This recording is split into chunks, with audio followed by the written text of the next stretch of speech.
बहुत समय पहले मगध प्रदेश में कर्णावती नाम की एक स्त्री रहती थी। उसका जीवन बहुत कठिन था। पति का देहांत हो चुका था और घर में छोटे छोटे बच्चे थे। फिर भी वह हर वर्ष बड़ी श्रद्धा से छठ मैया का व्रत करती थी। एक बार जब कार्तिक मास की शुक्ल षष्ठी आई, उसने निश्चय किया, इस बार मैं पूर्ण विधि से छठ मैया का व्रत करूंगी। न जल पीऊंगी, न अन्न, केवल मां की कृपा पर जीवित रहूंगी। पहले दिन उसने नहाय खाए किया, दूसरे दिन निर्जला उपवास और तीसरे दिन जब सूर्य अस्त होने वाला था, वो घाट पर पहुंची दूसरे अर्घ्य के लिए। उसके साथ गांव की और भी कई महिलाएं थी।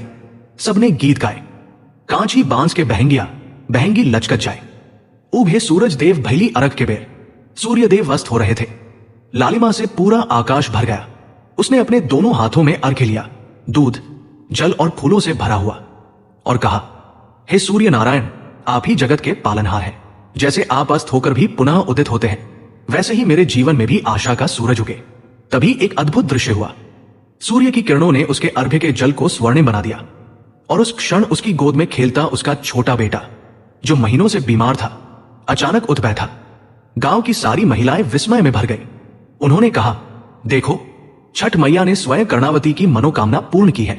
उस दिन से लोगों ने समझा कि दूसरे अर्घ्य का संध्या पूजन केवल सूर्य देव का ही नहीं, बल्कि मां छठी मैया की करुणा और आशा का प्रतीक है। यह अर्घ्य दर्शाता है कि जीवन में चाहे अंधेरा कितना भी गहरा हो, यदि श्रद्धा अटल हो तो अगला प्रभात अवश्य उजाला लाएगा। अगली सुबह जब उषा अर्घ्य, तीसरा अर्घ्य दिया गया, तो पूरा गांव भक्ति और आनंद से गूंज उठा। कर्णावती की कथा दूर दूर तक फैल गई और तभी से छठ पर्व के दूसरे अर्घ्य को संध्या अर्घ्य के रूप में बड़ी श्रद्धा से मनाया जाने लगा। संध्या अर्घ्य हमें यह सिखाता है कि जब जीवन में सूर्य अस्त होता प्रतीत हो, तब भी विश्वास बनाए रखो, क्योंकि अंधकार के बाद ही भोर आती है और भक्ति से ही हर अंधेरा मिटता है।